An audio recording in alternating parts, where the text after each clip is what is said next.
here's another thing, Evan. Okay, I'm going off a little bit, but you could say, well, that cloud's better than that cloud. It looks prettier.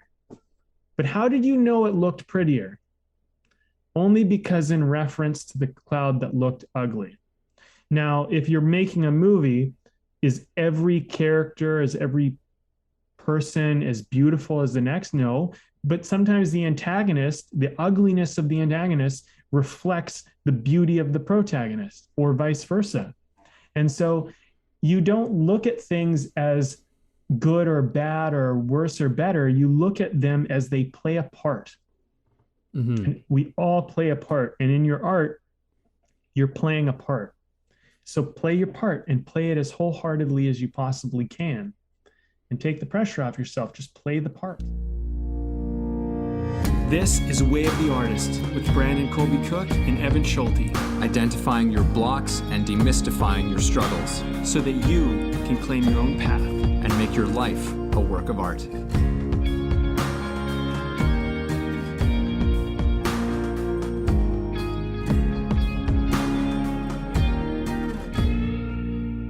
Welcome back, everybody. It's that time. Well, I mean, if this is your first time, then welcome for the first time. But if you are a regular listener, then welcome back, I suppose would be the obvious, logical statement to make. These intros, I don't know, man. I don't know about these intros that I'm doing these days. That's all right. Hope everyone's doing great out there. This is actually like the most perfect intro for what this for what this is. What actually matters in your approach as I stumble through the approach to this one. Sometimes you just got to get to it. Yeah, we had a fairly sizable chat heading into this one. Like we had a fair idea of what we were going to be getting into, but in terms of how to really get this into a tight, nice little wrapped package for this one, this is what we came up with. What actually matters in your approach. I think that we're going to get into some cool territory with this one. And Brandon, what do you have to say just to start things off with? We did have a big talk and we got into a lot of it. I feel like we kind of knew what we were going to get into pretty early, but it was about working it out a little bit for ourselves and digging into it.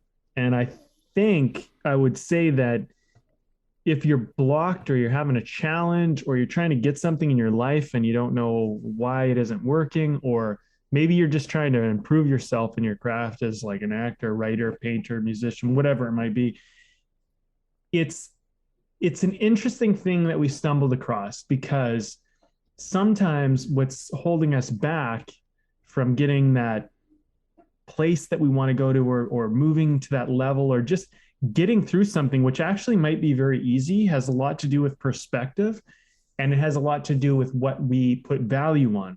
And if you're putting value on the wrong thing, or something that's actually causing the problem, or your perspective is actually looking at it like it's a problem when it's not, and all you had to do was see it differently, or actually see that the value was actually different, then you would solve it with such simplicity and such ease. And it's easy to say that from an outsider point of view looking at something, but when you're in it, it can be hard to do that. And that's kind of, I think, what we're trying to get at in this conversation is how do we actually look at what actually matters, or alter a perspective, or do what's necessary to make what seems like a challenging thing into actually something that's actually quite easy. The challenge is changing the way you look at it and changing what you value, or building a new relationship to that. Yeah. And in many ways, I honestly think that so much of this podcast itself, so much of what we are doing and what we're always searching for is perspectives. I think that that's a huge part of what the show is, we're taking the artist's philosophy or perspective towards life. How do we come up with creative perspectives that help us to, move through life, to move with life, to, create, to live our lives with a greater sense of passion and peacefulness and ease. So actually tackling this subject, because, that's something that what we're talking about today is something that I feel is in operation in the background of what all of our episodes are kind of about, and what we're doing in all of them. But to actually look at this directly and say, okay, well, what actually matters in your approach, and how can we find some perspectives around the subject of how we're approaching things that hopefully give us some sense of clarity and maybe even a little bit of wisdom. Who knows? Yes. That's what we're shooting for. Sometimes it happens, sometimes it doesn't, but we're gonna take a kick at it nonetheless. Yeah, and I think that it's important that you come in with an open mind, because you might be looking at things in what seems like a very logical, linear way. But the artist's perspective helps you to see that sometimes the direct path is actually the worst path. And an indirect path, something that almost seems to go off directness or seem off path, is actually the best path. And a good example I could give you of this is, let's say that you wanted to get to a top of a mountain, but you also had to carry a big load with you, like a big backpack or maybe some heavy stuff. Well, climbing up the mountain, if it's a big rock face, you could climb directly up the mountain, but that might be really hard, and it might be really dangerous, and it might be really difficult, and you might run into constant problems and then just get stuck. But a new approach might be to walk around the mountain. And although that makes you not feel like you're getting up the mountain, by zigzagging or walking around it, approaching it from a different side or a different angle, is exactly what solves the problem. And so when we look at our values, you might say, well, the goal here is to get to the top of the mountain. So I want to get to the top of the mountain as fastly and directly as possible. But that doesn't actually matter whether you get up there directly or quickly. What matters is that you get up there. And also, why are you trying to get to the top of this mountain? Because for your initial approach, you might be looking at it going like, well, I want to get to the top of the mountain so I can see the view. And that might be actually a thing that drives you. But then as you get down the road or down the path of getting, up this mountain, it might be more about something else, like experiencing the climb or figuring out how to solve it, or who you'll be by the time you get to the top. And this initial thing that you wanted actually becomes quite superficial. It just becomes a bonus. And I think that's an important factor in all of this, is like sometimes why we start an endeavor, the reason for it is not as sustainable as the reasons we discover along the way and we realize are more sustaining and more important and actually help us approach problems in a much better and more effective way. Yes.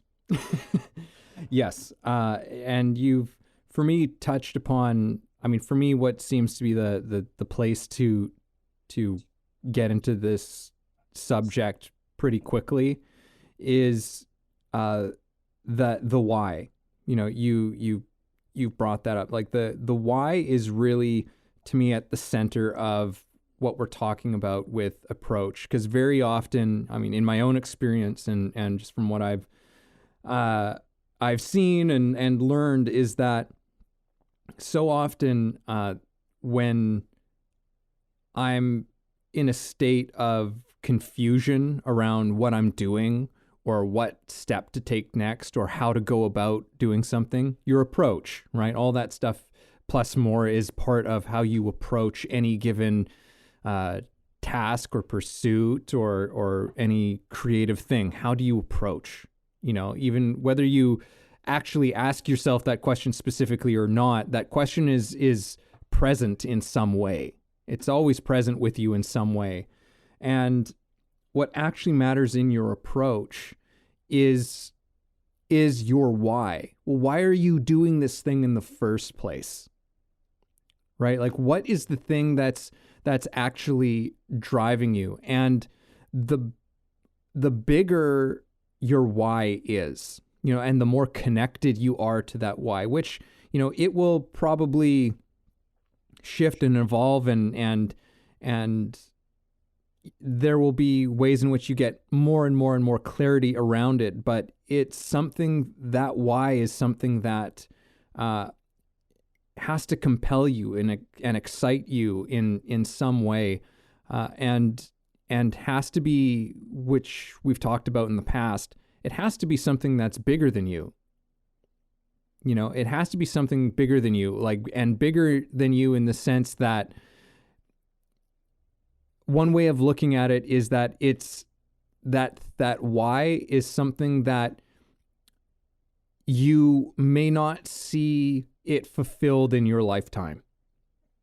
You may not see this thing that you are trying to build, create, manifest into the world. It's probably something that you won't really live to see it. That's the size that we're talking about here.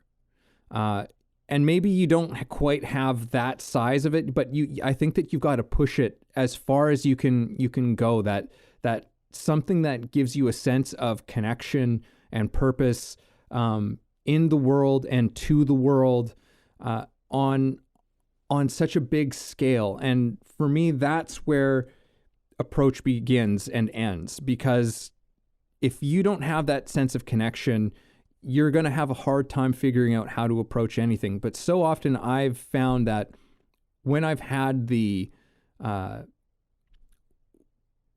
mindfulness and the awareness to actually ask myself that question of, okay, well, just remember what you're doing this all for, what all of the work that you're doing, what it's all about. And once I can connect with that thing, and I remember what that thing is, and connect with it not just in an intellectual level, but on an emotional kind of level, it's surprising and amazing how easily the approach presents itself. Right? I almost always find that there's something that becomes clear. And it's just like, oh, okay, this is the next step to take right now. Sometimes I don't always know what the next 3 steps are, or 4 or 5, but I will usually figure out what the next step is for me right there, just simply through connecting to that, what's actually important, what actually matters for me. Right. And that's, again, that's something that for each person, you have to know for yourself. Nobody can tell you what that thing is. You can have people who can certainly help you and assist you, but they can't tell you what that is. And that's something that every person has to figure out for themselves. But once you start to build that connection, it shifts the perspective on how you approach anything. Yeah, I think something that's kind of coming up for me is this whole challenge of when we're going about something like the narcissist part of a goal, and that's the self-serving part of a goal, which I think is very relevant, and I don't think it should be ignored. I think it's a very important element of the whole process, but I also think it's like a very limited perspective when you only consider it, because your life is not just about you and how you feel. And I think when people try to guide their life simply by they want to feel good, I think they lack a lot of purpose, and they lack a lot of drive and a lot of follow through. And I'm sure that there's people in our audience who can relate to this, where it's like, if you just want to feel good, there's lots of easy ways and immediate ways to feel good. And if that's all you're going for, you're going to have short-term motivations down pretty solid, but long-term motivations are not going to work too well for you, because most long-term motivations and drives require some form of sacrifice, which means that you have to temporarily put off your feeling good to build or create something that might feel good later. And sometimes it's not just about feeling good in the sense that you feel, like literally feel good. It's actually about a sense of like, I'm good, I'm valuable. And something I learned when I was younger was that contribution is one of the key elements to sustainable, long-term, bigger dream goals. And so what I used to tell myself when I was younger was everybody I encounter is going to be better off for knowing me. And everything I used to say to myself every day, everything I touch turns to gold, not because I get the gold, but because I'm involved with it, it's going to turn to gold. It's going to turn to something valuable. And a lot of the people who were in like the TV series and shows that I did, a lot of them moved on. Like a lot of those actors moved on and became, big in their careers. They became leads on shows, And granted, you could say that they were destined for that already because they were already going to pursue that in their life. But whether I contributed to that or not, it gave me a sense that I was. And that sense that I was contributing to building something good in the world gave me a lot of drive and motivation that helped me. I don't know if you guys can hear the sirens going off everywhere, but crazy times, crazy times. Anyway, the sense that I was building something good in the world, the sense that I was contributing to people's lives made me feel a certain amount of value. And so putting off something that temporarily felt good to do if it meant that I was actually building something good in the world. So this is the kind of thing is like your approach to doing stuff. If it's all narcissism, if it's all self-serving, if it's all just about feeling good, and getting that temporary feeling, you might find that your approach is limited and your options are limited. Whereas if you look at it as like, I want to feel like I'm of value, like I'm contributing, like I'm part of the team, whether there's an organized team or not, it just gives you a new way of doing things. And weirdly, you get benefits in turn, because when people find out or experience you helping them, they tend to want to help you. And then all of a sudden, a problem that was very difficult to do alone is not so hard because someone else actually helped you do it. And then, or maybe even multiple people helped you do it. Let me give you an example, Evan, because I think examples are always good. We were dealing with the union when I was trying to get this show made. And the union was like, well, you're going to have to do this and you're going to have to pay people this and you're going to have to do this. And we were like a little independent little thing and we didn't have financing yet. And I had all these actors and people who were involved who just wanted to get this show made. And I remember going like, yeah, like the union's trying to get us to do all this stuff and we just don't have the budget and it's going to kill the show and it's going to shut everything down. And a bunch of the actors got together and we had a meeting and they said, well, we're going to go into the union and we're going to tell them like, we're doing this and we want to do this. So you just waive it, and they literally fought the battle with me.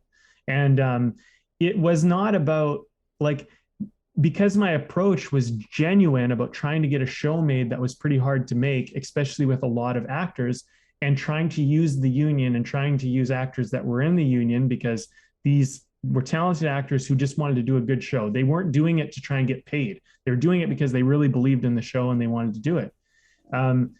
Having people go to bat for you can help you take on something that's really big and feels a lot bigger than you. And when you have your team fighting with you, you can accomplish great things. And we overcame it. We came up with a solution and the union worked with us and they realized that these actors they were at the point where they were like, I had some actors saying like, I'll give up my credits for now and I'll just get them back so that we can do this show. Like, so the union felt threatened and they went, well, shit, these guys want to do this. And granted, here's the thing. The union is not the enemy. The union is trying to protect the actors from shady producers and people who are trying to take advantage of them, right? So they're doing their part. So in some ways, like the actors had to be committed to trying to work around it. And this was also at a time when web series and things like that were very new and people didn't know how to work with them and they were a new medium. So it was like, it was like a new territory. And they were trying to use old models to accomplish goals for new media, and it just doesn't work. And since we did that show, a lot of things have changed around new media and web series and things like that as far as the union goes. But My point is that the approach, when it's more than just you, you actually end up giving yourself a lot of options. And there's no problem in you benefiting from it. Like, you don't have to be like, this is something that I get nothing out of, because I did get something out of it, get my show made, but like, um, also everyone else gets something out of it. And it's like, I used to say this in the podcast a lot. You want that win-win-win strategy, not win-win-lose or win-lose-win or lose-win-win. Nobody loses. You want to try to look at it in terms of how does everybody win, and and no one gets taken advantage of, and everybody benefits from this. And when you try to approach things that way, you begin to see that people collaborate, they work together, and problems that, like, usually you have a problem, and I'm talking a lot, I get it, but like, usually people have a problem with something because they think someone's going to lose, or they think they're going to lose. So if you can cut that out of the equation, a lot of the time the problem's solved right there, if that helps to make sense. But the approach requires you going beyond yourself a little bit. Yeah. Yeah. Yeah. And I think you're hitting on something that's really important in this conversation is sometimes this really strong, I don't know necessarily exactly how to put this, but this focus on yourself is typically where this becomes a really big issue, where the approach becomes where how you approach something becomes very stressful, can become full of anxiety and confusion, is usually because there's too much focus on yourself. You know, like I've got like a little chalkboard in my office where I write down just like little sort of reminders for myself. And one of the most powerful ones that I have that I look at, you know, as often as I can is be nothing. Be nothing. That's something that I can't tell you how many times that has gotten me unstuck in getting started on something, getting movement going on something, taking a piece of action on something, because that idea of be nothing is just like, oh, okay, what happens if you remove yourself from the equation a little bit? What happens if you're not trying to be anything, be anyone, get any particular thing out of this? What happens then? And suddenly it's just there for me. There's suddenly there's room for me to go. A pathway opens up. I know something that some simple action that I can take, and I get the ball rolling. You know, because for me that's usually 80% of the battle for me. You know, with anything is getting the ball rolling. Once I got the ball rolling, I'm fine. Like I can just get into a flow state and I can just get to work, but it's getting myself to that point, right? And one of the biggest barriers for me is always this thing of having to tell myself, be nothing. Like just remove yourself as much from the equation. You know, one other way of thing that I've found really helpful and I think pertinent to this conversation is you ask yourself, what is for the good of all beings? Kind of like what you were saying with like it win-win-win, right? It's a win for everybody. Not where it's compromised for somebody, but like when you ask yourself what decision, what action that I can do now is good for all beings involved, for all parties involved.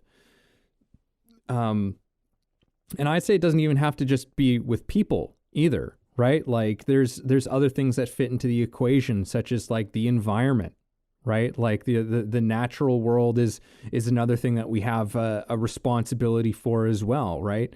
I'm sure there's more things that I just can't think of at the moment, but you know, there's asking yourself what's the good for everybody is often another way of getting yourself unstuck from that thing. And again, you know, this all still ties back into where we started this conversation out, which is, you know, it's about having something bigger than you. And these are all little ways and little questions, little things to say to yourself or remind yourself of, that just do a little something to help you step a little bit outside of yourself, to open up your perspective a little bit more. It's like, okay, yeah, this isn't all about me.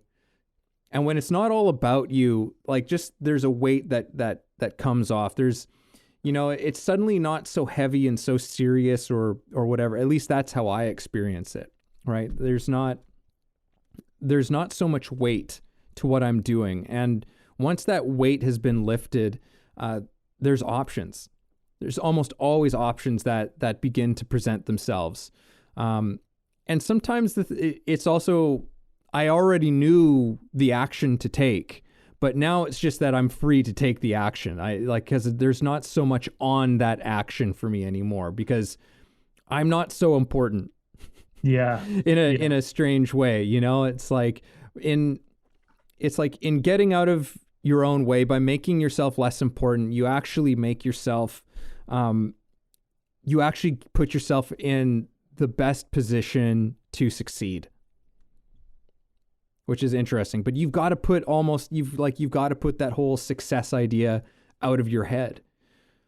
Yeah, you do. It's also important because when you make what you're doing too much about yourself, it becomes about, am I good enough? And am I qualified? And then, you might have imposter syndrome and all of this other stuff. And like, at the end of the day, like, none of that really matters. There's a saying, right? It's like the 20, 40, 60 rule. When you're 20, you think everybody's thinking about you. And when you're 40, you realize that people are thinking about themselves. And then when you're 60, you realize that nobody was thinking about you at all. You might as well just done whatever you were going to do.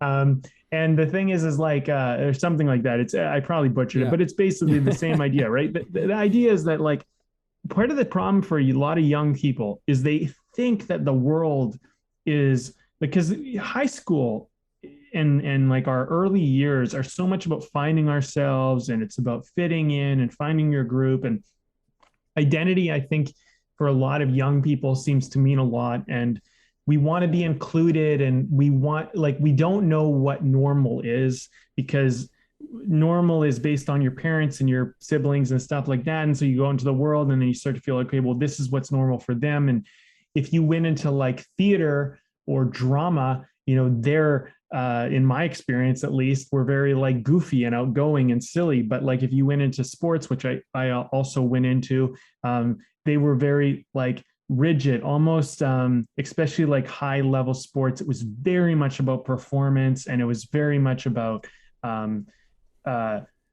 it was just like fitness. It was different. You know what I mean? And so in each group, there were very different groups, both groups that I kind of found myself in at certain points. You try to match and meet the group that you are associating with.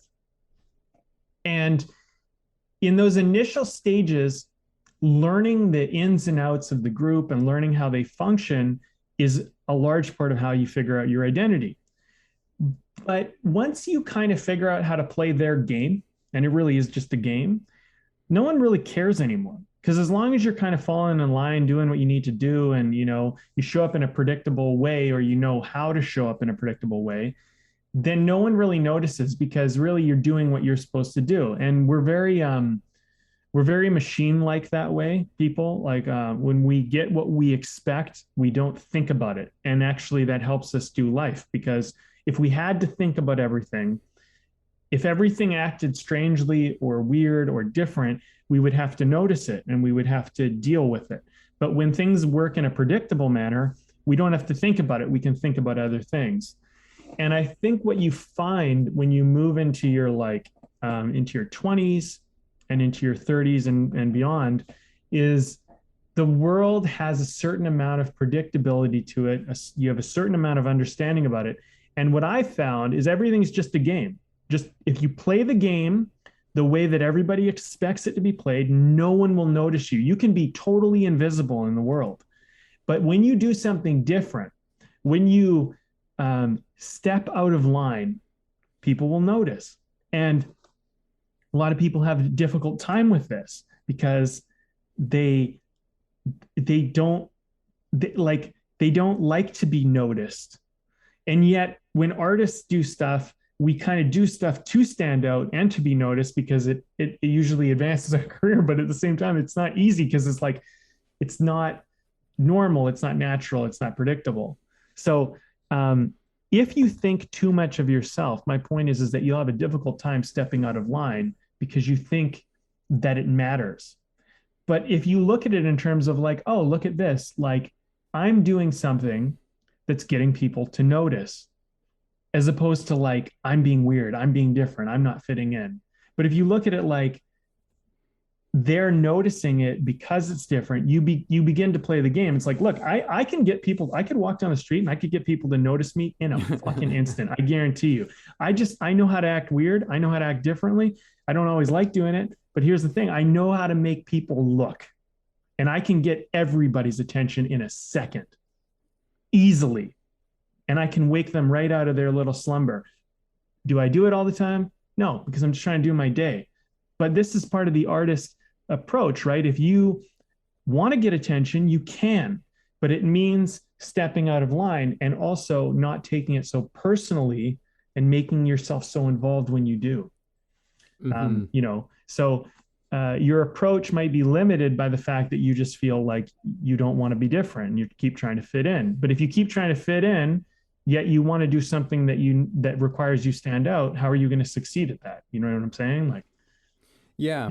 And I want to mention too as well, like, for the artist, again, like coming back to what's really important. And certainly there are many people who get into the arts to get success, sure. Yes, you've got to put out your work to succeed. But like, if we get down to, but what is art actually all about? Like, what is the function of art? Why do we create art at all?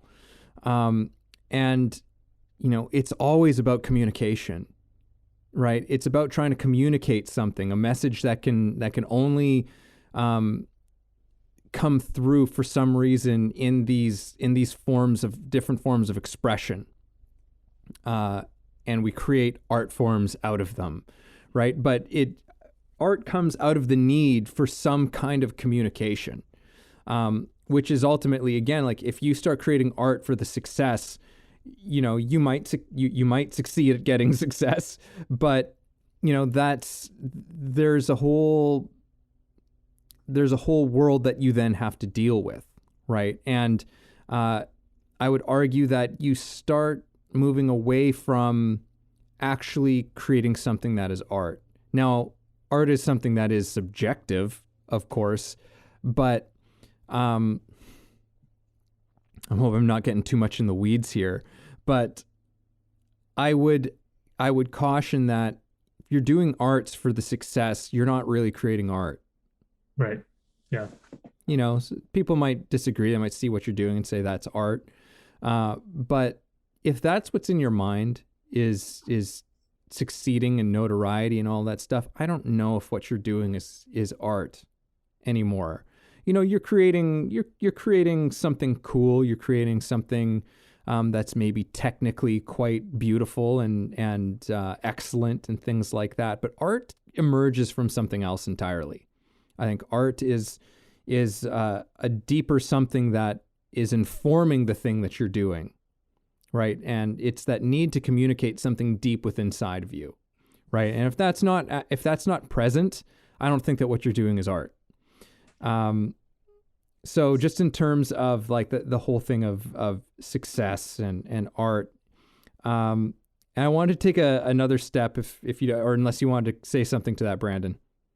Well, I agree with you. I mean, I think I agree with you. And I think that I don't think that if you are doing it for success that you're exempt from doing art, but I do think that it's a very surface stage of your purpose, in finding your creative self. And I think that you'll find more fulfillment if you go a few more layers down in your approach to what you're after. And you might actually find that you're actually more of an artist than you realize. You just haven't given yourself credit for it. But I tend to agree with your statement, because I think I don't want to take too long because I want you to go on to your next point. But let me just say this: when I was younger, a lot of my primary goal, at least initially, was to succeed and to be successful and to get famous and to do all that stuff. And I'm sure a lot of people can relate to that. But when I started to find a deeper connection to why I actually wanted to do stuff, much more fulfilling, much better results, and much more creative outcomes. And I find that actually going deeper and excavating something that's a little more like, I don't know, a little, like, it's more like the success is covering something else. So if you go a level under that, you're going to find something cool. And if you go a level under that, you'll find something else cool. And, and that doesn't always come easy, and it's not always obvious, but that's where your art is. And I think that you'll actually find that you get success by going deeper in a weird way. Because it's not about being, I've got nothing against success, right? I just am exercising some caution around that being the main thing. Right. It's like, I must succeed is a tremendous weight to carry. And it makes me think of, I'm not going to get this exactly right, but Krishnamurti, one of my favorite quotes from him is something like, "We all want to be famous people. The problem is that when we want to become famous, we're no longer free."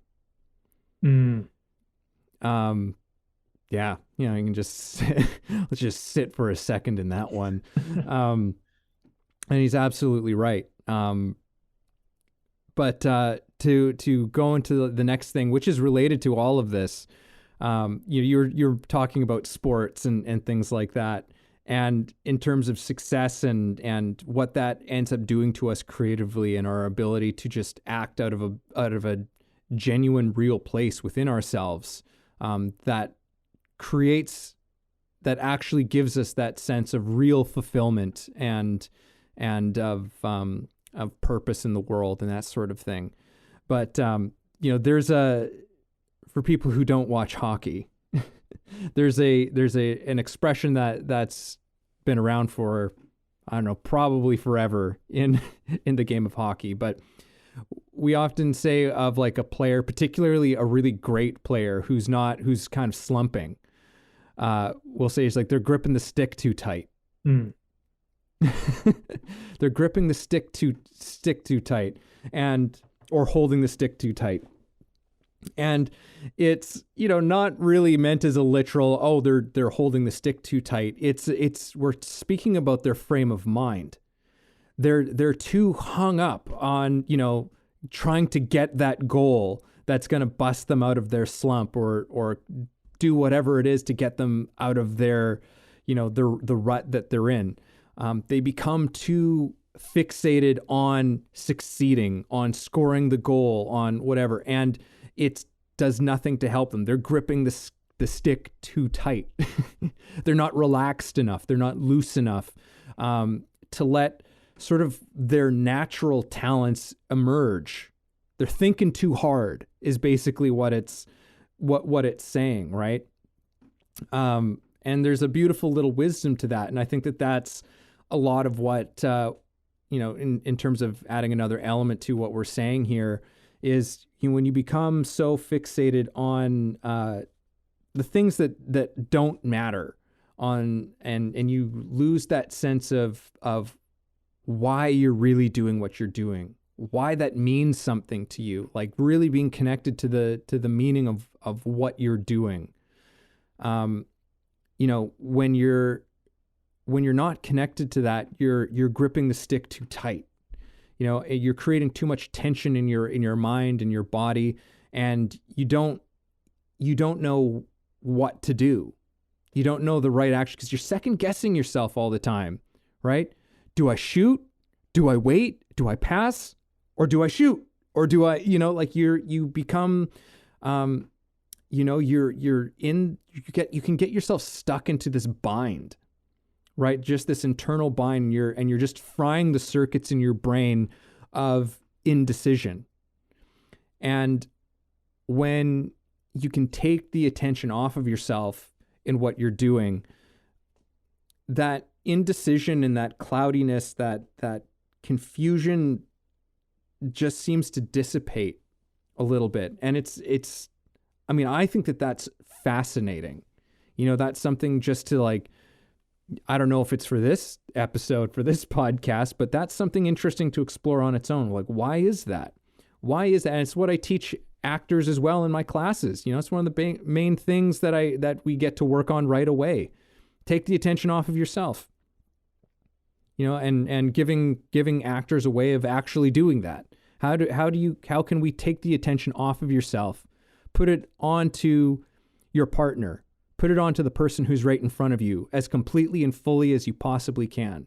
And the amazing thing that happens is that the work comes to life. Mm-hmm. Their work completely comes to life and is fascinating and interesting to watch by not thinking about what you're doing. You know, there's a great excerpt from, I know I've been talking quite a bit. I'm going to turn it over to you, but there's all right, this fantastic, fantastic line from Zen and the Art of Archery by Eugene Hurrigel. It's kind of a classic piece, but there's this part where, and it's a true story, where this German professor of philosophy moved to Japan because he was fascinated with Zen, and ended up taking years of learning Zen archery with a master. And at one point, the master's just trying to teach him how to just release the arrow. You know, when is the right moment to release the arrow? And the sort of crazy mind fuck that was in and of itself. But he said this thing to him. He says, "You think that what you do not do yourself does not happen." Okay, you gotta explain.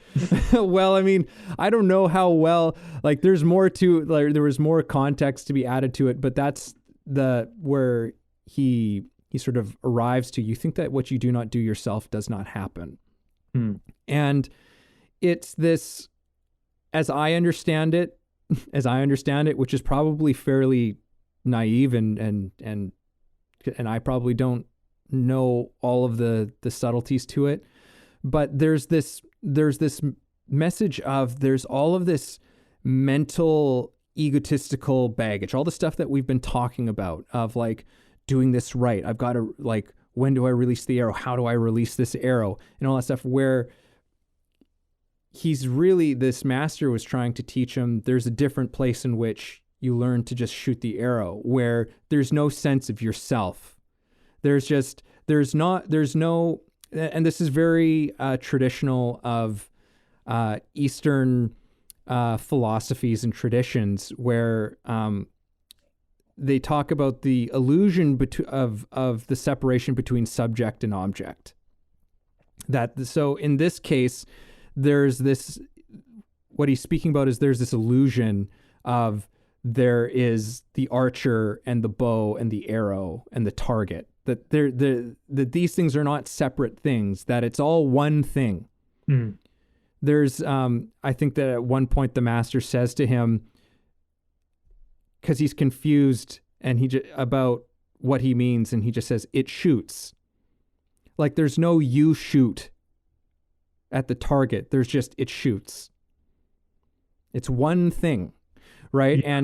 And once you remove all of this baggage of all of this separation, you can now finally really do it. And in many ways, I teach this in my acting class, which is just like so much of the time, actors are so they get themselves in such a conniption, and so much stress and energy is spent in, well, if I don't really feel like I am doing this performance and really giving this emotion right now and really doing all of these things, if I don't feel myself doing it, if I don't have some sensation of in my head that I am doing these things, we have a weird distrust about it. Like it's not happening, but it is happening. And that's kind of one of the weird things that like you start to take the attention off of yourself, put it onto something, and things happen and in an incredible way, in a very powerful way. But how we get there is an interesting struggle. It is an interesting story. You bring up a great point. The oneness of the connection of it all. I mean, it's like, have you been breathing? Well, yeah, I've been breathing. Have you thought about it? Did you notice you were? Did you feel you were breathing? It's like, well, no, but you were. And so breathing is as natural as just living and doing life. And like, I think with art, it's like, when you really disconnect yourself from the whole procedure of it, you begin to see that you're always doing it. I mean, you're always acting, you're always telling a story, you're always making music, you're always painting art. Everything is always happening, always. And you go, well, wait a minute, like, how do I know that that's happening? It's like, well, everything is. I mean, the way you moved your hand was an artistic stroke. And yet you don't even care. You don't even notice it. It's just so seamless that it doesn't matter. And this is, I think, one of the main things that, we need to recognize in like our oneness with the whole situation here is that you breathe as naturally as you create art. Your whole life is a masterpiece and you don't even see it because you just are in it, doing it. And you think that the way you do life is somehow, stepping out, like you're already in it. You're already arting. It's already happening. Hey, it's Evan with a quick public service announcement. If you're enjoying the conversation you're hearing and finding it helpful, then please help us and take a second to subscribe to the podcast. And we can all be people helping other people, and that's awesome. Now back to the show. I do these exercises and these processes when I do storytelling with people, and I take them through kind of my blueprint course. But I'll ask little questions like, well, what's a story? What's an idea? And you'd be amazed, man, when you really stop and think about that. What is a story? And you go, I know what a story is, but like, no, seriously, stop and think about it. What is a story? Tell me what it is. What does it feel like? How do you know it? Like if we go into it, you start to realize, well, you do story as naturally as you breathe. And yet you don't even know what it is. It's like, it's like, when we try to do art, a lot of the time, we try to think that, I need to know what the art is. You don't have to know what the art is to do the art. Mm-hmm. You literally just have to like do, and through doing, you will uncover it. And when you remove yourself from the equation, you begin to see that the art happens in spite of you. And like, here's a weird example, but maybe this will help people to understand it. Did you know that if you take a tree and you flip it upside down, it almost looks identical to your lungs? And why is that interesting? Because a lung takes in oxygen and collects it, whereas a tree gives off oxygen and expresses it. Everything is fractal. Everything is the same thing represented in the opposite, happening all the time. And it's as natural, a tree is as natural as your lungs. And yet, to see the artistic relationship to that is just perspective. Flip the tree upside down, look at a pair of lungs. If I invert the colors, you might think they're lungs. And in fact, if I invert the color of the lungs, they might look like a tree. It's really all the same thing. And what I think is so fascinating about the whole thing is that when you recognize that you're in it, you don't have to grip the stick so hard, so to speak. You don't have to try so hard. It's already happening. You're already nature. You're already in the thing. So then, the line that you're saying as an actor just becomes say the line. The paint stroke that you paint as the way you move your hand just becomes the paint stroke that you make. The sound that is the right sound for that moment in the music just becomes the sound that is of that moment. And then all of a sudden all the pressure's off of you and you just art, Mm-hmm. as you breathe. And you don't realize that your whole life is a masterpiece. And if you just embraced it, you might go, wow, like what a magical thing I'm already in, you know? And then, well, where does the ego come in? He goes, well, my art isn't as good as someone else. Well, you don't know that. You don't know. You just don't know. Because maybe you're trying too hard to make your art something other than what it is. And maybe you just need to let it be and let it come through you, and I really do think that we are more of a conduit, like we are a transistor of energy, so when you're doing your art, you just look at it as like, I'm just channeling it through me. That's all that's Mm-hmm. happening. And all I have to do is is position myself in a way which can, move this energy through. And if you looked at it like light, was the last thing I'll say on this, but if you looked at it like light, white light coming through something refracts into a rainbow. And based on the way it hits that thing, based on the way it refracts, creates a different color set and a different dynamic. You're the same way. And in some ways, you just embrace the way that you refract the light. And you go, this is just how it comes out of me and through me. And it's as natural as anything. And I think through doing that, people appreciate it because, like, do you ever look at a cloud and you're like, well, that cloud's wrong? Cloud is exactly what the cloud is. It's just, it is what it is. It's like, Yeah. But we get into weird things of separation. It's like, here's another thing, Evan. Okay, I'm going off a little bit, but you could say, well, that cloud's better than that cloud. It looks prettier.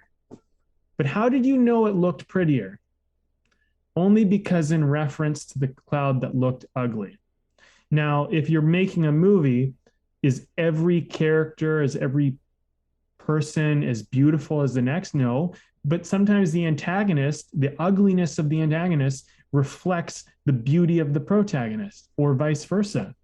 And so you don't look at things as good or bad or worse or better. You look at them as they play a part. Mm-hmm. And we all play a part. And in your art, you're playing a part. So play your part and play it as wholeheartedly as you possibly can. And take the pressure off yourself. Just play the part, Yeah. Yeah. Yeah. I think that, like to play around with something like like the master artist, it's like the master artist is too busy in the engagement of the thing, of being involved with their relationship to the work, and expressing it as best they can with whatever ability and skill that they have to do it. That's what the master artist is doing. They don't have the time or the energy to think about the thing being a success or what people will think about it. It's a waste of time and it's a waste of energy.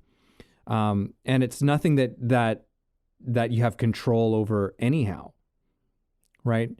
In many ways, art is something that, is reflected on, because there's a process that happens, and at some point you say that you're done. And then looking back on it, usually someone else will say whether it's art or not. And for the master artist, they don't really care because they're already engaged with their next thing. Mm-hmm.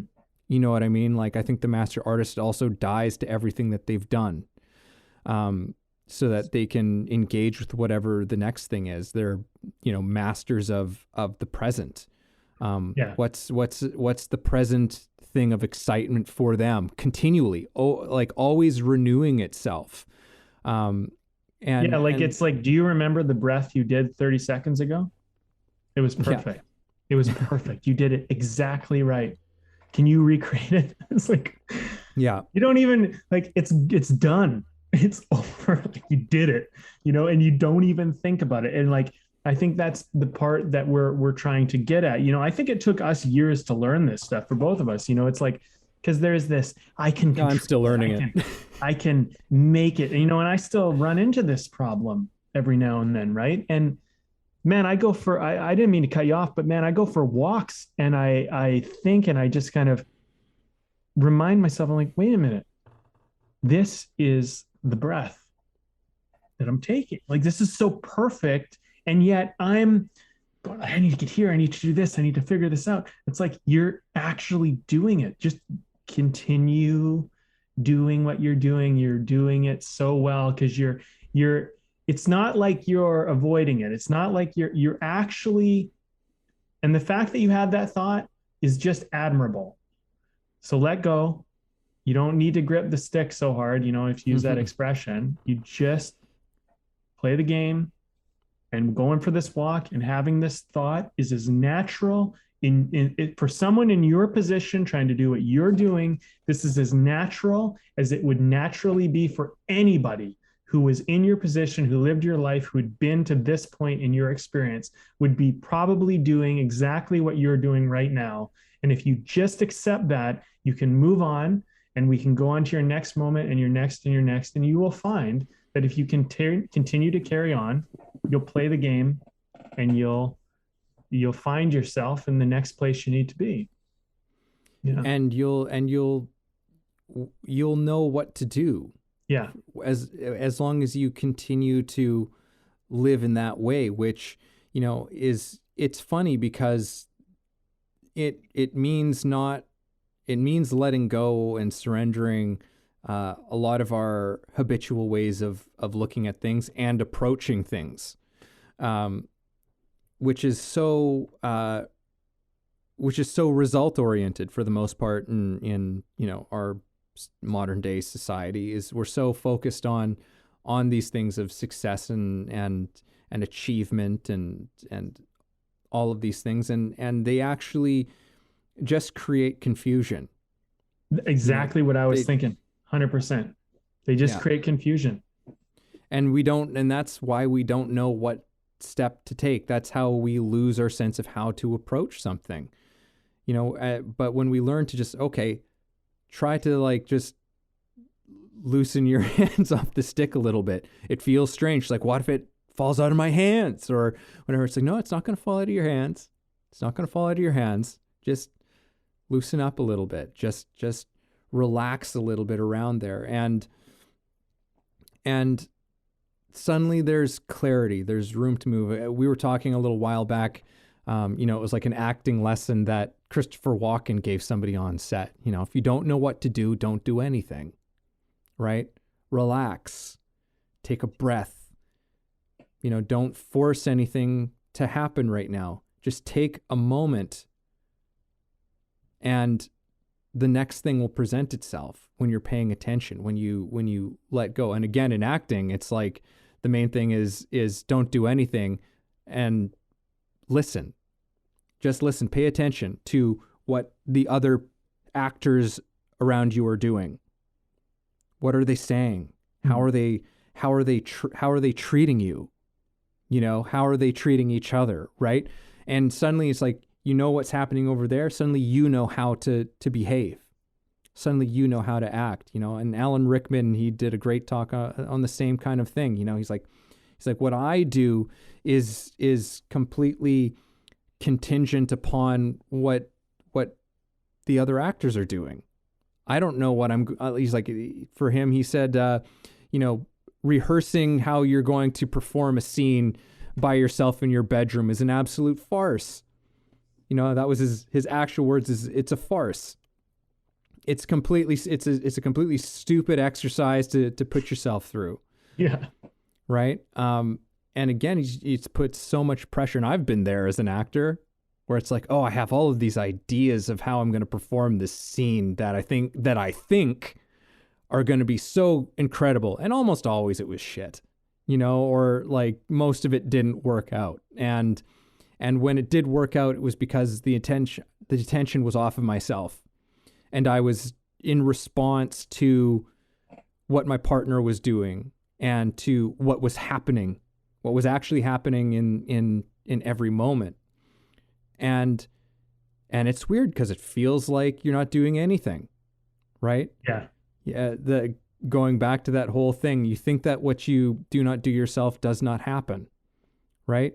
But Yeah. there it is. To get that a lot more. It's like if I don't consciously do it, it didn't happen. And it's like, no, you don't have to consciously do everything. You don't. In fact, most of what you do, you're not going to be aware that you even did.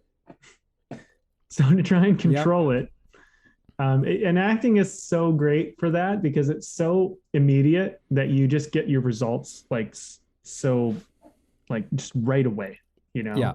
And it's like actors, we all struggled with this, and every actor struggles with it to some degree, unless you had like just really good guidance. And maybe there's exceptions. I'm sure there is probably the chance of that, but for most actors, there's a certain amount of like, I can control this. I can get this right. I can do this. And it's like, oh yes, go try, go try to control all the little nuances of being a human being and see how that works out for you. And you'll find out that, you maybe controlled 7 and there was 1,000 at play. Yeah. And you didn't see the other bunch that were totally autonomously, just like automatically, subconsciously at play, happening without you realizing it.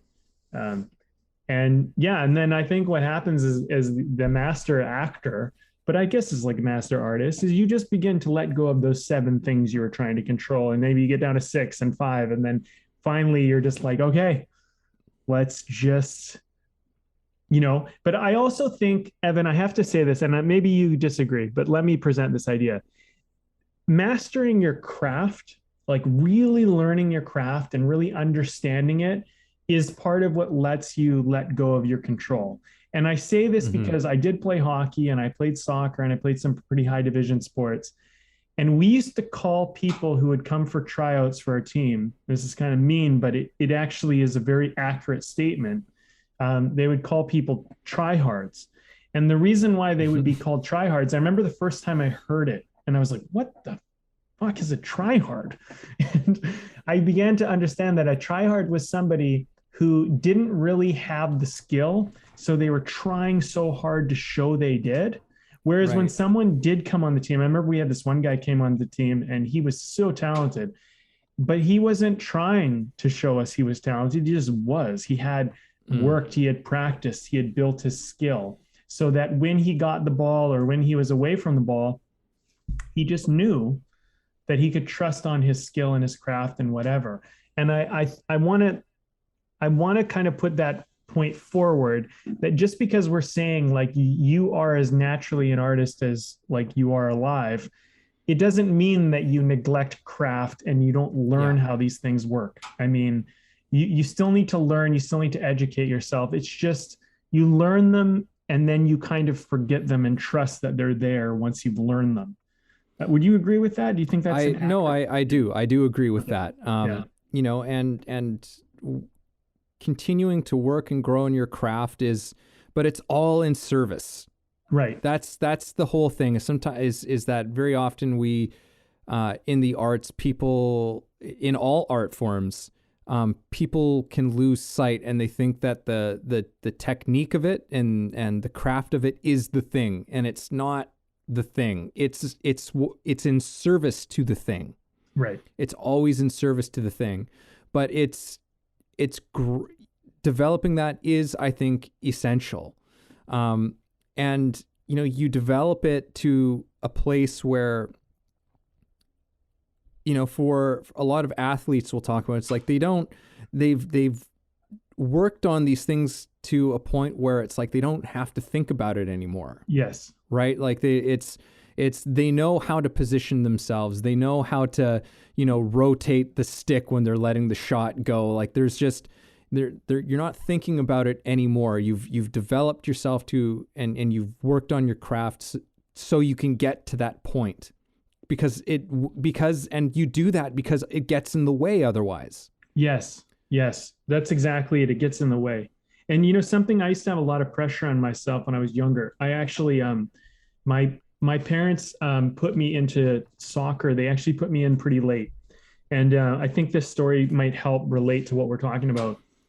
Um, well, actually, they didn't even put me into soccer. What happened was, um, my friend said, I slept over at his place, and he said, "Hey, I got a soccer game tomorrow." And I was like 9 or 10 years old.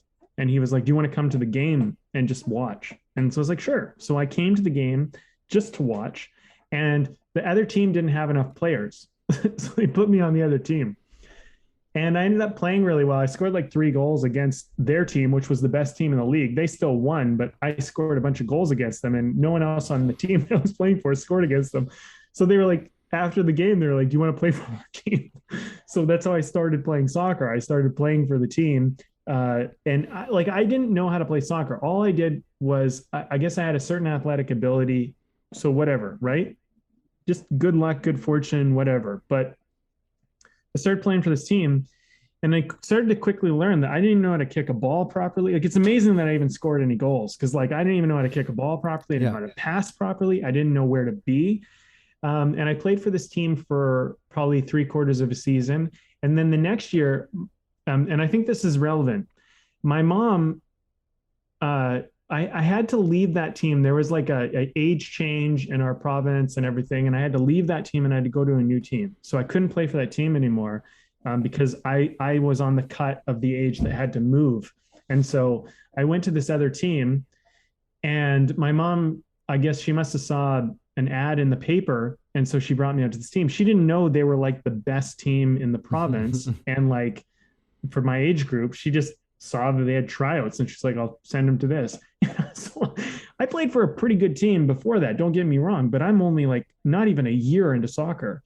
And my parents have no knowledge of soccer, like zero. I never learned anything from them. And I remember they put me on the wing, and I didn't know where to be. So I watched the kid on the other side of the field, and I would just try and stay in line with him, because I figured if I was close enough, like in line with him, I was probably in a decent position. And that's how, and I ended up making this team by miracle. And then I rode the bench for most of the year, because they realized, shit, we brought this guy on who doesn't know what the hell he's doing. But I learned a lot. Here's the thing. I used to think that because I started late, I had to have some innate natural ability, and I had to be able to do stuff that other people had years to learn. And so it really, it was a blessing and a curse at the same time. I had the blessing of being on a great team with great coaching and great drills and great practical education. But I also had this belief that I had to catch up, and that I was always behind and I wasn't enough. And when I look back at that, if I was my own mentor, I would tell myself, look, you are playing catch up. These kids have had years to learn the lessons that you are trying to learn within a year or months. So give yourself a little bit of grace, and understand that you're learning and lessons and making mistakes that they made years ago. And these mistakes you're making are just a lack of experience and a lack of craft, essentially, with playing the game that you're trying to play. And, and just look at it as an opportunity to learn quickly in a way that they didn't get to learn quickly, because you're playing with people that are already great at this, and you're learning from them by watching them and being around them. And just because you're not at their level yet doesn't mean that you won't be. And I would say that to a lot of actors, because, when I started acting, I was 17, 18 years old, but there's a lot of actors that had been there since they were 6 years old.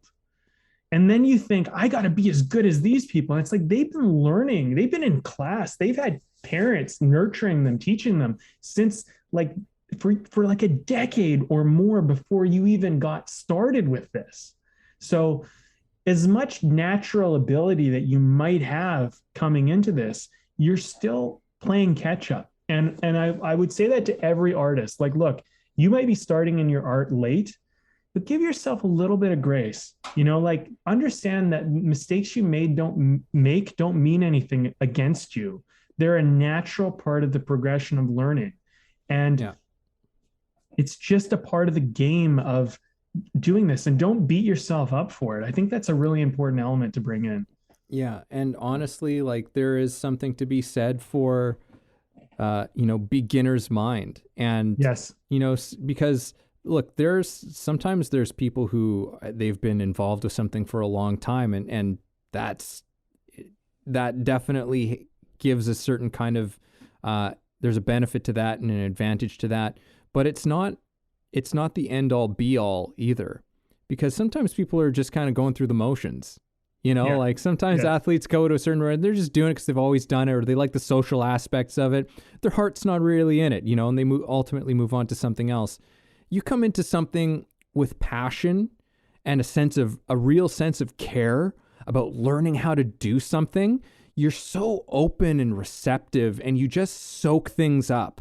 Yes. Like a sponge, and really good point. It's amazing how much growth you can have in a short period of time. When you have that passion that you're bringing to it, and that willingness and that and coming in with a genuine humility, towards what you're doing, man, you can make huge strides. There was to go back to like a hockey thing. One of the most beloved players in the Vancouver Canucks franchise history was Trevor Linden. Well, there, of course, Linden, but Burrows. Yes. Oh my God, why am I forgetting his first name? Was it Alex Burrows? No, I think it might have been. Anyway, go on. But anyway, Burrows.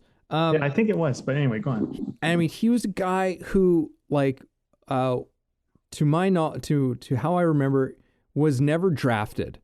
He was never a drafted player. He was playing fucking ball hockey, like in a ball hockey league, like in like wearing like roller skates, right? Like he was doing it, but he was so passionate about the game, and he worked his way into ice hockey. And I've consistently heard people who have like played with him, and he became a really great player in the league.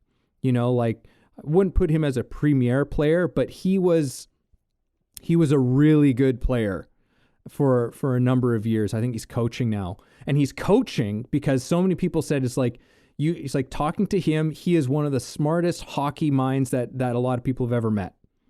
Like, and this is coming from pro players. They're like, it's unreal how savvy he is about the game and playing the game, knowing where to be at certain times, knowing like just his hockey IQ, his IQ around the game was so incredible because he was so passionate about the game that he pulled himself out of got to hockey through a very non-traditional route. But he did it, and he made a mark, and as I said, he's one of the most like beloved players in the history of the franchise. Yeah. So there's more to it. It's and as I never remember who said this one, but it's never too late to be who you might have been. Right? That's a great one. So it is. It is. Brandon. Yes. Should we talk about beers and wrap this one up? We're well past the 1 hour mark at this stage of the game. Let's do it. Let's talk about beers. If you don't mind, just before we get into the beer, I just wanted to share a quick story because it was a seedling of an idea that there's a couple seedlings of ideas that came in just to lead into this conversation. I kind of wanted to make sure I said them before we moved on from this one. By all means.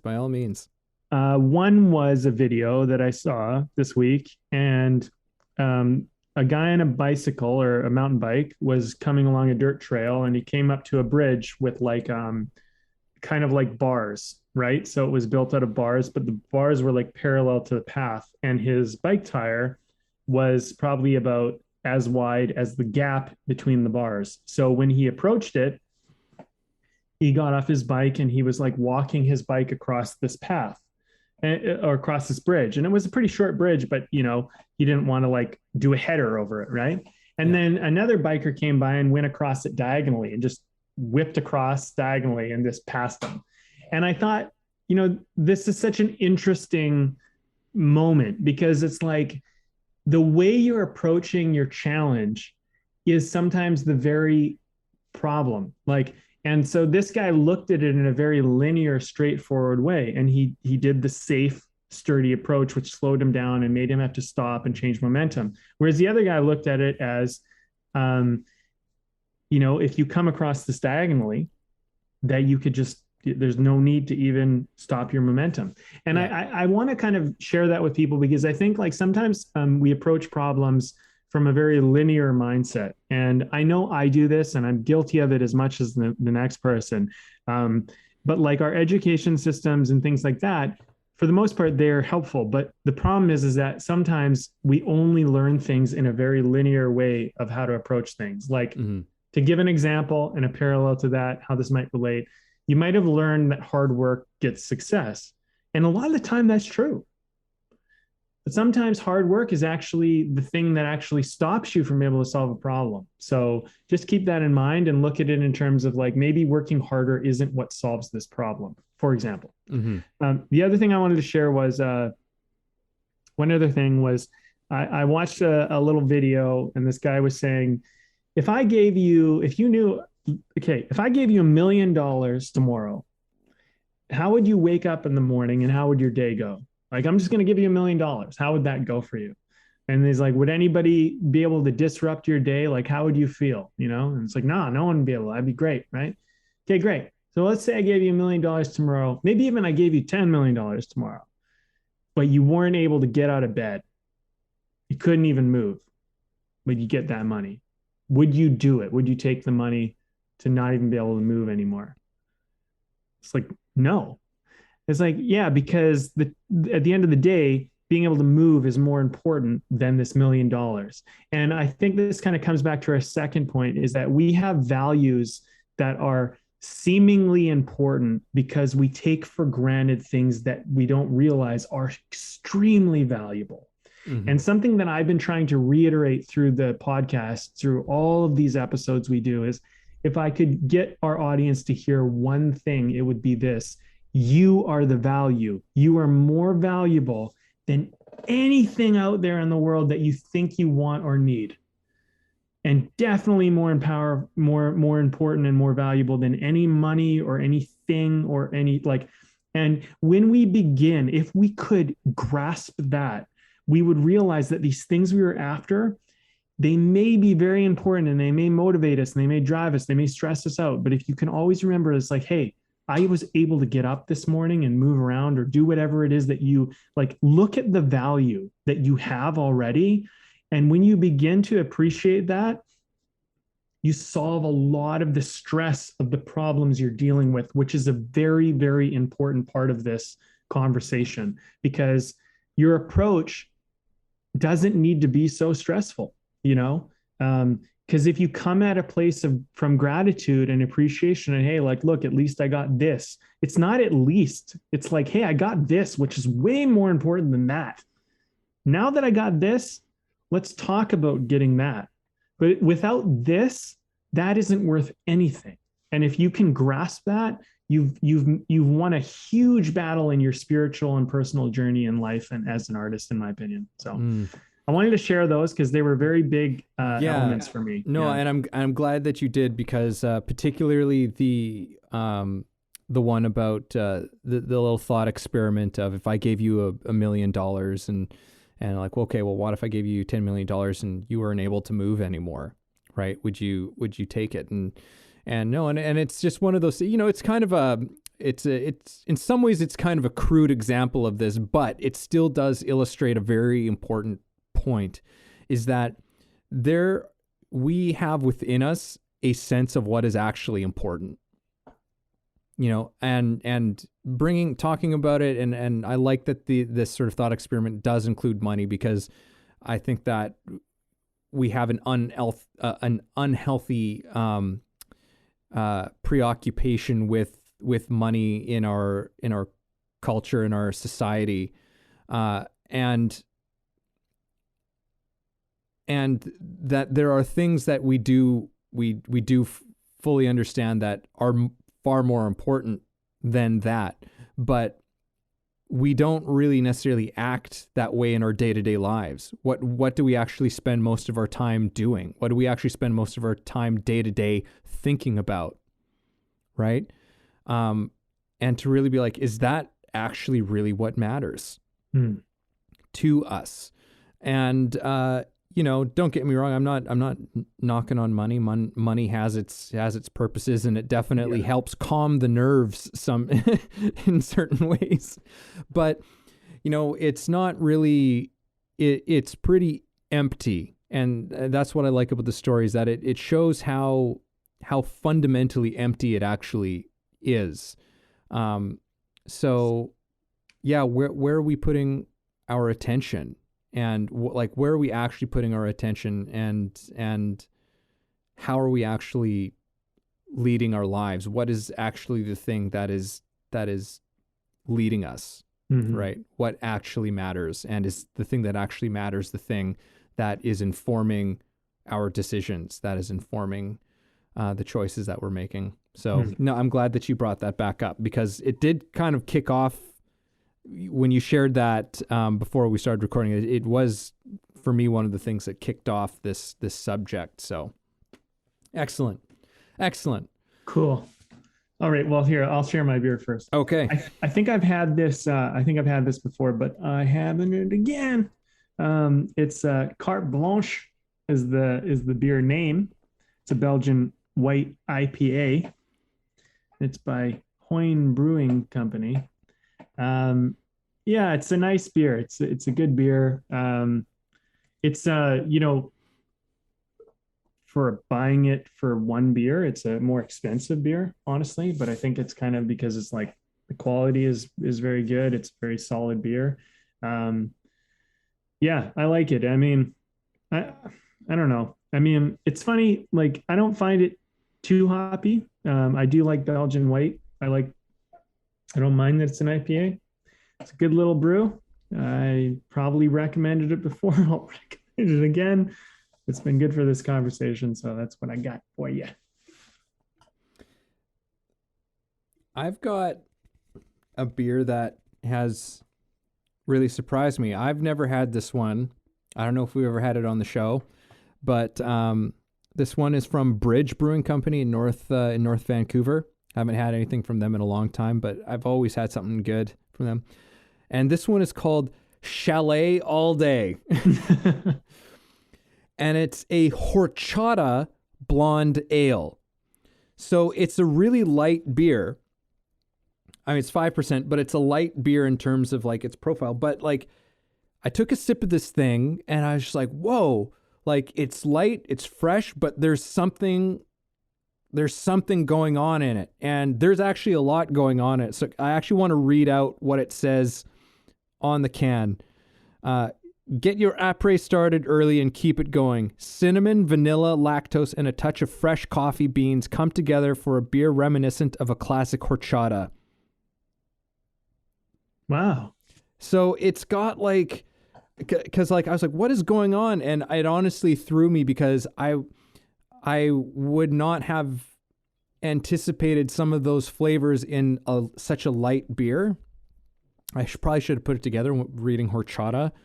But yeah, totally. Like it's this light beer, and it's just got these light notes of coffee and cinnamon and vanilla, but like just like a touch of it. And it's fan-frickin-tastic.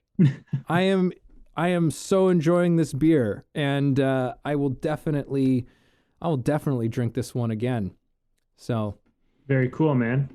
Yeah. Very cool. Horchata. The horchata blonde ale. What a fun tradition. What a fun tradition we've had with all these conversations, to continue to have a nice beer every one of them. Yeah. Yeah. All right. Well, let's wrap this one up. I'll go first. I don't know what I'm going to say here, but I'll go first. Okay. Yeah, no, I hope that we've we've said a few things, because really a lot of this was about how are we perceiving like our approach, about how we approach things, how we're looking at things, because so often that's really the thing that's stopping us, and that's something that's of great interest to us, and we hope that it's of great interest to you. Is like what is the shit that's getting in the way of us, taking action on something, moving forward with things, like it's not always easy. If we can understand this stuff a little bit better, if we can remove some of the confusion and the stuff that's surrounding, the stuff that's really stands in the way between us and pursuing the life and doing the things in the life that we're really passionate about, like that's something worthwhile doing. And I for the most part, it's always ourselves, right? It's always ourselves that are the biggest. We're our own biggest enemy, as they say, as has been around for a long time. We're our worst enemies. And I think that I'm just going to come back to this thing of like removing ourselves as much from the equation as possible, I think is such an essential ingredient to being able to move forward and take action. Like having really take time to connect with what do you really care about. And there's lots of people who take, I'll mention, Simon Sinek in this one, because he's a guy I really like, who's really big on some of these messages of really connecting to your why. And I think he offers a lot of stuff in terms of some ways in which you can connect with that, start developing that relationship and coming into close contact with it, because that once you get into contact with that and get into contact with, really the thing that you want to do in the world that's bigger than yourself, it creates, it opens the pathways for you. It opens the options up. It creates that freedom, and I think it creates creativity, because it's not about short-term gains, right? Like you're participating in something much larger, which means that I think that it just opens up more avenues when you're approaching your life in this way. And again, when you're doing that, it's taking the attention off of yourself. When you're focused on something that's bigger than who you are, be nobody and go ahead and just do this thing. And I think that it's just, in my own experience, this has always been helpful. And I'm constantly having to remind myself of this, of just like, remove yourself from this equation a bit more, remove yourself a bit more from this equation, right? And just do it. Just do it like the master artist does, right? Like, it shoots, they're just like, you will be amazed at what you can do when you stop being so focused on what you're doing. Yeah, totally. That's such a good way to put it. Is like, if you don't worry so much about what you're, if you don't worry so much about what you're doing, you can do some just really truthfully incredible stuff by, letting yourself, like, let yourself be. I think that's, something that's coming up for me is like, it's like be nothing, be nobody. Like, is like, to me, when I hear that, it's like, it's not that you need to like look at yourself like you're not important, because you're very important. You're very, like, what I would say is that, and I'm speaking to every single person listening, is like, what you don't see yet is that you are an integral part of the nature that is happening right now. You don't see it yet because you think you need to be more than what you are, but you're absolutely perfectly in the place that you're supposed to be right now. And I know that that's so hard to accept. I totally get it, because like, look, I'm with you. I'm struggling with it myself on a regular basis. But in the heart of hearts, I know that your journey has you exactly where you're supposed to be on it. And if you could embrace that, it's like without trying to game the system, you begin to see that like your acceptance and authenticity of not trying to be anything other than what you are is actually what makes you so beautiful and unique. And it's a weird thing because we are constantly pressured for comparisons, and we're pressured for like trying to do something or be something and whatever. But look, I want to just say this. I think we've said a lot. We've dropped a lot on you today to like walk away and think of. And look, I'm just gonna say today, I appreciate you.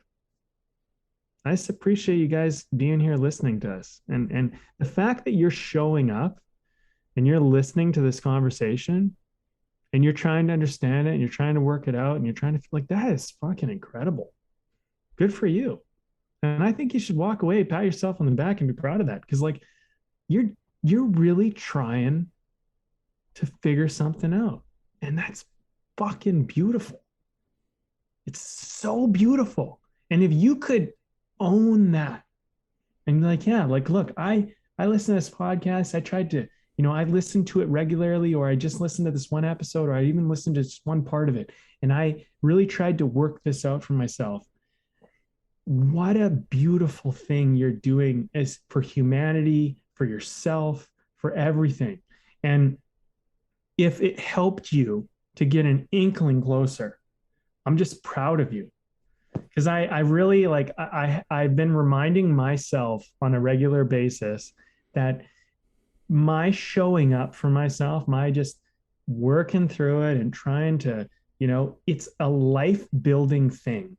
And it's bringing goodness, I know, not only to my own life, but to other people, because I am trying to let myself like live a life of purpose and to see my fit in the world as a very necessary and important part of the process. And like, God, I can tell you guys, like I have gone through hell and I have come back out of it. And I know I've shared this a lot on the podcast, but I'll tell you in my visit to the darkest days, to the valley of the shadow of death, that I can tell you that when you come out of it, which if you're in it, you will come out of it if you just keep showing up. You're going to see that gave you such depth of humanity and such a profound understanding of yourself. It was so important and so necessary. And like, I see myself in each and every one of you, and I'm with you. And I'm with you today as much as I was then, as much as I will be. And we're in this together. And I just, when I think about this, like I want to try to help you approach your life in a way where you see the value of who you are and you see this beauty, and we're all doing it together. And you're so necessary. You might not see it yet, but I see it for you. And if you need to listen to this again, listen to it again. And that's really what I got to say, because I think when you accept that, when you get that, your approach is going to be a lot easier on a lot of things. And part of the challenge is just that you might not see it yet. You might not fully agree with me yet, but you'll get there. Keep showing up, keep doing it. It doesn't need to be this podcast. It doesn't matter. That's not the point, but keep showing up how you need to show up for you. And you're going to get there, and we're going to get there. And that's what's important.